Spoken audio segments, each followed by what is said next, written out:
Subscribe کریں ہمارے channel کو اور بیل آئیکن کو کلک کریں تاکہ ہماری ہر نئی آنے والی ویڈیو آپ تک بآسانی پہنچ سکے۔ بسم اللہ الرحمن الرحیم۔ حضرت حمزہ بن عبد المطلب رضی اللہ تعالیٰ عنہ۔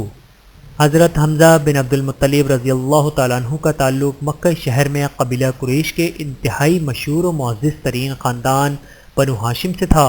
مکہ میں رسول اللہ صلی اللہ علیہ وآلہ وسلم کی ولادت باسعادت سے 2 سال قبل ان کی ولادت ہوئی تھی۔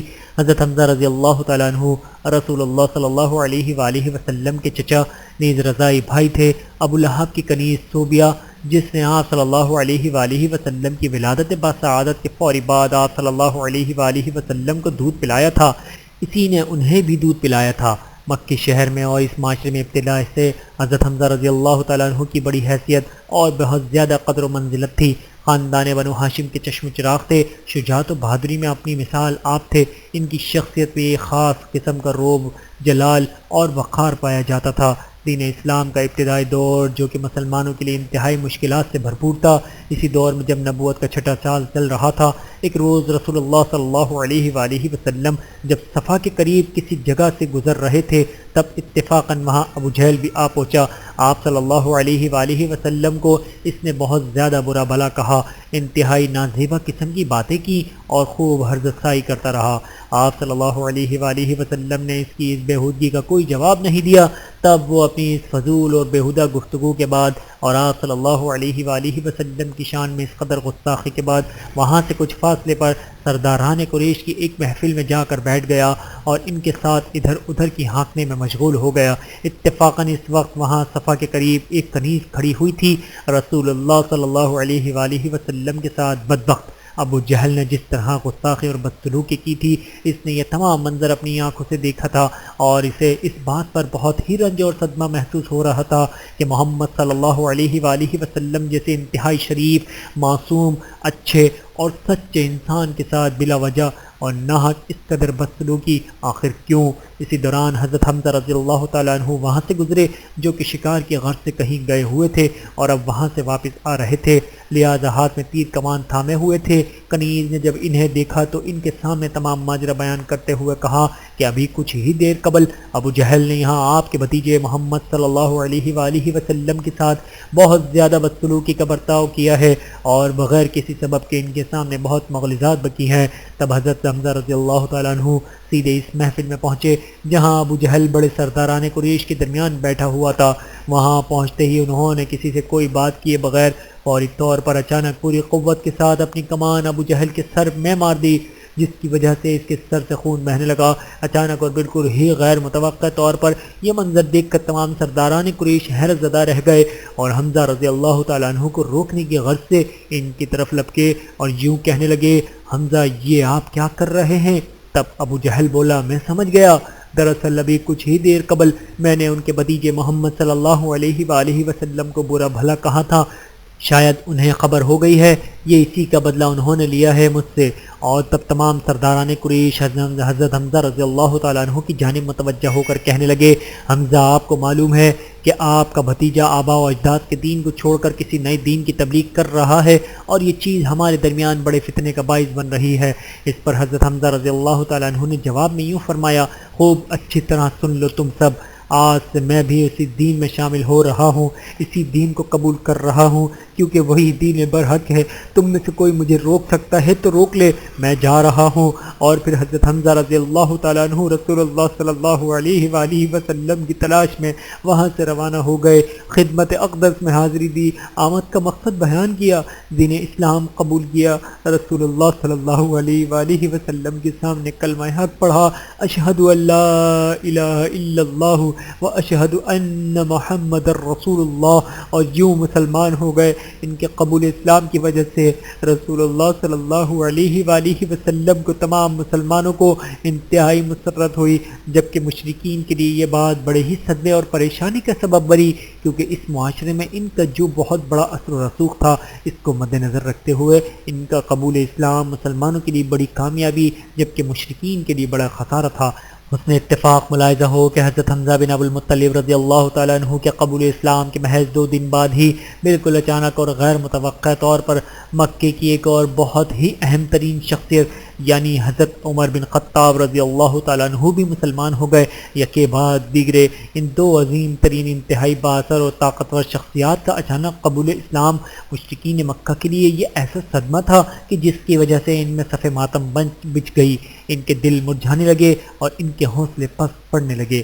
مکہ میں دین اسلام کے ابتدائی دور میں یہی وہ بڑی تبدیلی تھی کہ جس کے نتیجے میں مسلمانوں نے اب پہلی بار اعلان بیت اللہ کا طواف اور وہاں عبادات کا آغاز کیا، ورنہ اس سے قبل یہ سلسلہ نہیں تھا۔ صورتحال یکسر مختلف تھی۔ مکے میں وقت کا یہ سفر جاری رہا اور پھر نبوت کے 13ویں سال ہجرت کا حکم نازل ہونے پر دیگر تمام مسلمانوں کی طرح حضرت حمزہ رضی اللہ تعالیٰ عنہ بھی اپنے آبائی شہر مکے کو خیر باد کہتے ہوئے مدینہ جا پہنچے۔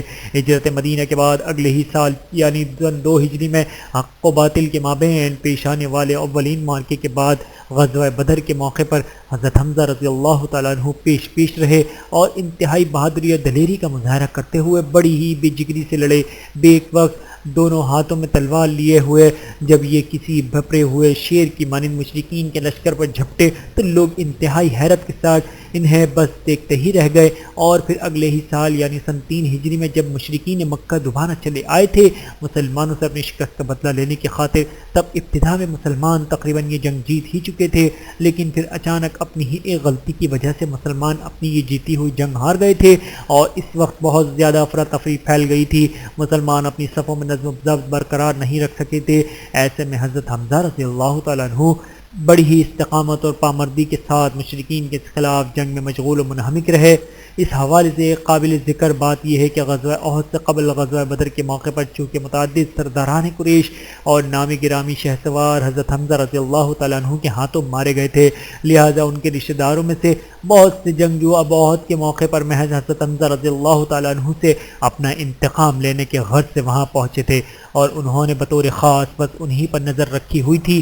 ایسے ہی ایک بڑا سردار طیمہ بن عدی جو غزوہ بدر کے موقع پر حضرت حمزہ رضی اللہ تعالیٰ عنہ کے ہاتھوں مارا گیا تھا، اس کی موت کے بعد مکے میں اس کا بھتیجا مسلسل انتقام کی آگ میں جل رہا تھا اور اسے کسی صورت سکون نہیں مل رہا تھا۔ اس کا ایک حبشی غلام تھا جس کا نام تھا وحشی بن حرب، جسے دور سے ہی نیزہ پھینک کر شکار کرنے میں بڑی مہارت حاصل تھی۔ اس کا نشانہ کبھی خطا نہیں جاتا تھا۔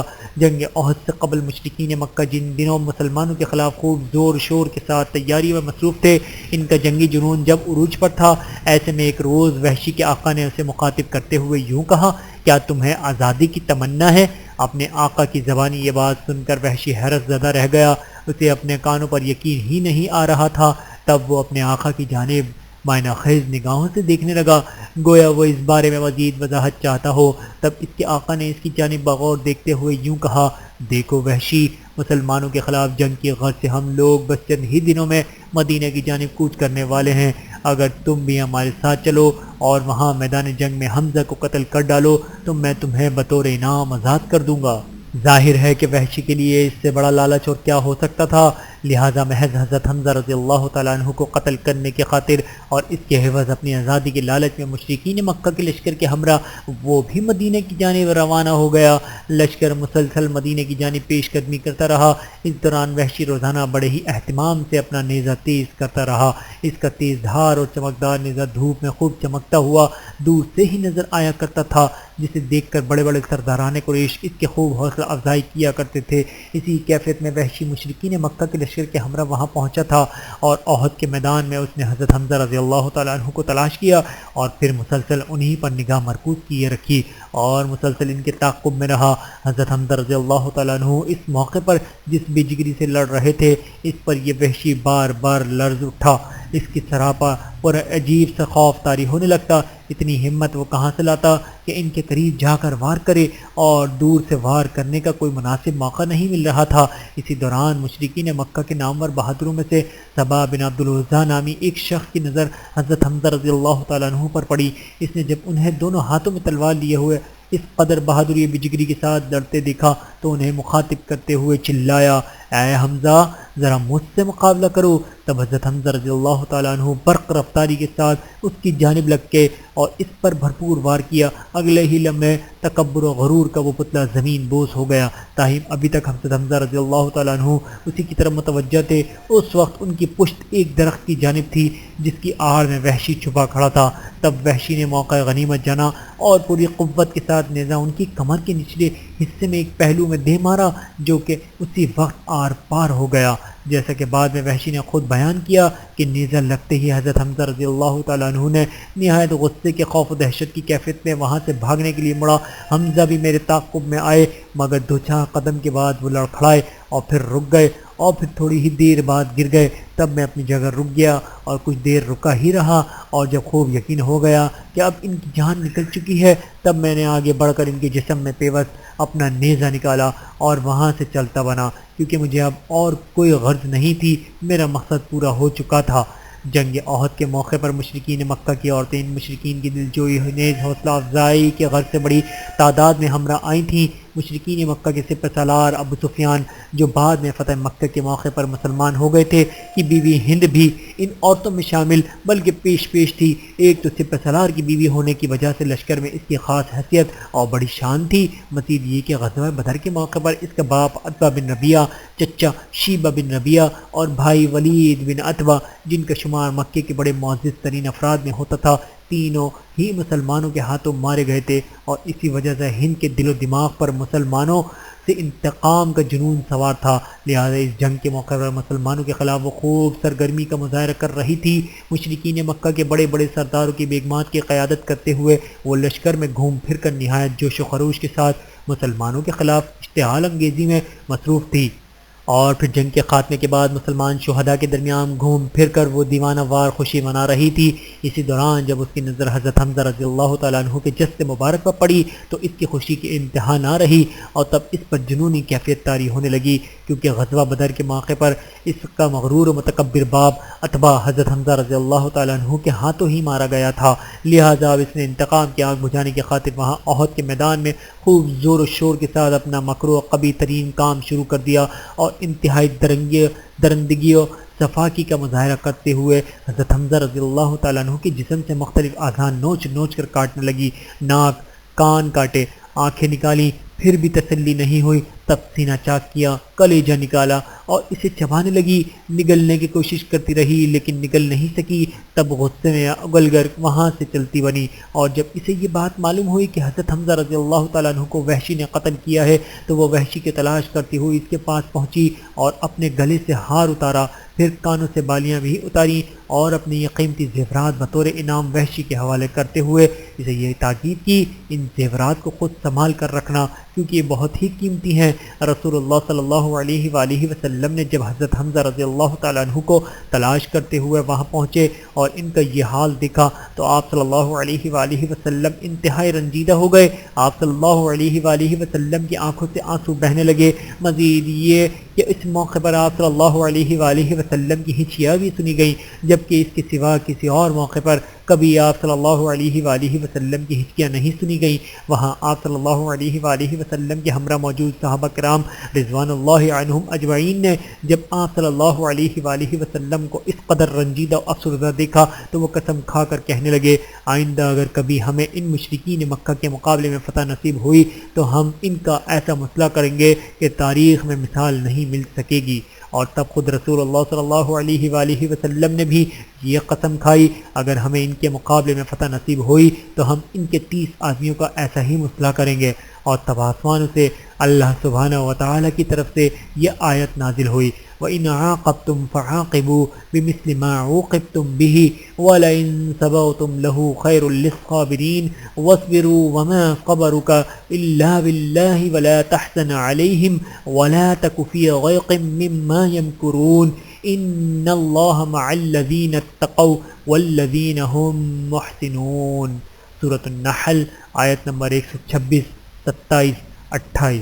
ترجمہ: اور اگر تم بدلہ لو تو بالکل اتنا ہی جتنا صدمہ تمہیں پہنچایا گیا، اور اگر صبر کر لو تو بے شک صابرین کے لیے یہی بہتر ہے۔ آپ صبر کیجئے، اور بغیر توفیق الہی کے آپ صبر کر ہی نہیں سکتے، اور ان کے حال پر رنجیدہ نہ ہو، اور جو مکر و فریب یہ کرتے ہیں ان سے تنگ دل نہ ہو۔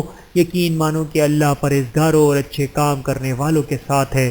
ان آیات میں اولاً تو یہ تنبیہ کی گئی کہ اگر انتقام لینا ہو تو محض اتنا ہی لو جتنا تم پر ظلم کیا گیا ہے، اس سے زیادہ ہرگز نہیں۔ اس کے ساتھ ہی یہ تعلیم بھی دی گئی کہ اگر بالکل ہی انتقام نہ لو، صبر سے کام لو تو یہ بہت بہتر ہے۔ اس کے بعد یہ تلقین کی گئی کہ صبر کا دامن تھامے رکھنے کے لیے ضروری ہے کہ اللہ سے صبر کی توفیق طلب کی جائے، اس کی طرف سے توفیق شامل حال ہوگی تو صبر نصیب ہوگا، ورنہ نہیں۔ اور پھر خالق ارض سما کی وجہ سے ہمیشہ کے لیے یہ نسخہ بتا دیا گیا کہ اللہ کی معیت و نصرت کی طلب و آرزو ہے تو اللہ کا خوف، نیز اللہ کے بندوں کے ساتھ حسن سلوک کا راستہ اختیار کرو، تب جا کر تمہیں اللہ کی معیت و نصرت نصیب ہوگی۔ اور جب اللہ کی معیت و نصرت جیسی عظیم ترین نعمت نصیب ہو جائے گی تو پھر غم کیسا، پھر انتقام کی آگ میں سلگنا کیسا، پھر تو کسی انتقام یا کسی مصدع کی کوئی ضرورت ہی باقی نہیں رہے گی۔ چنانچہ ان آیات میں خالق کائنات کی طرف سے ان کی توجہات اور پاکیزہ تعلیمات کے نزول کے بعد رسول اللہ صلی اللہ علیہ وآلہ وسلم نے اپنی اس قسم یعنی مشرکین مکہ کا مسئلہ کرنے کی قسم کا کفارہ ادا کیا، اور پھر فتح مکہ کے تاریخی موقع پر وہیں تمام بڑے بڑے مجرم جنہوں نے غزوہ احد کے موقع پر یہ اتنا بڑا ظلم کیا تھا، ناک کان کاٹے، آنکھیں نکالی، سینہ چاک کیا، کلیجہ نکالا اور چبانے کی کوشش کی، اور محض یہی نہیں بلکہ اس سے قبل 13 سالہ مکی دور میں یہی لوگ مسلمانوں پر ظلم و ستم کے پہاڑ توڑتے رہے۔ آپ صلی اللہ علیہ وآلہ وسلم نے نہایت محبت، نرمی اور شفقت کے ساتھ انہیں دین برحق کی طرف دعوت دیتے رہے۔ آپ صلی اللہ علیہ وآلہ وسلم 13 سال مسلسل ان پر واعظ و نصیحت کے پھول برساتے رہے، جبکہ جواب میں یہ لوگ ہمیشہ پتھر ہی برساتے رہے تھے۔ آج یہی تمام لوگ مغلوب و مفتوح ہاتھ باندھے اور سر جھکائے کھڑے تھے، بے بس و لاچار۔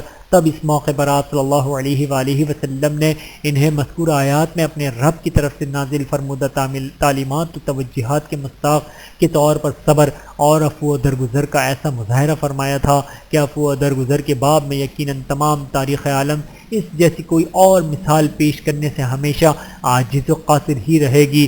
سن 3 ہجری میں مدینہ منورہ کے مضافات میں واقع احد پہاڑ کے دامن میں پیش آنے والے اس تاریخ غزوہ کے اختتام پر رسول اللہ صلی اللہ علیہ وآلہ وسلم کے انتہائی جلیل القدر صحابی، آپ صلی اللہ علیہ وآلہ وسلم کے محترم و مکرم چچا، آپ صلی اللہ علیہ وآلہ وسلم کے رضائی بھائی حضرت حمزہ بن عبد المطلب رضی اللہ تعالیٰ عنہ کو احد پہاڑ کے دامن میں ہی دیگر شہدائے احد کے ہمراہ سپرد خاک کر دیا گیا۔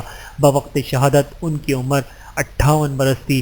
اللہ تعالیٰ سید الشہداء حضرت حمزہ بن عبد المطلب رضی اللہ تعالیٰ عنہ دیگر تمام شہدائے احد کے درجات جنت الفردوس میں بلند فرمائے، نیز ہمیں وہاں اپنے حبیب صلی اللہ علیہ وآلہ وسلم اور تمام صحابہ کرام رضوان اللہ علیہم اجمعین کی صحبت و معیت سے نوازے، آمین ثم آمین۔ ربنا تقبل منا انك انت السميع العليم وتب علينا انك انت التواب الرحيم وآخر دعوانا ان الحمد للہ رب العالمین۔ ویڈیو دیکھنے کا بہت شکریہ۔ مزید ویڈیوز دیکھنے کے لیے ہمارے چینل کو سبسکرائب کریں۔ اگر ویڈیو پسند آئے تو لائک کریں۔ اچھی بات کو دوسروں تک پہنچانا صدقہ جاریہ ہے۔ جزاکم اللہ خیرا کثیرا۔ اپنا اور اپنے پیاروں کا بہت زیادہ خیال رکھیے گا اور مجھے دعاؤں میں یاد رکھیے گا۔ Take care. اللہ حافظ۔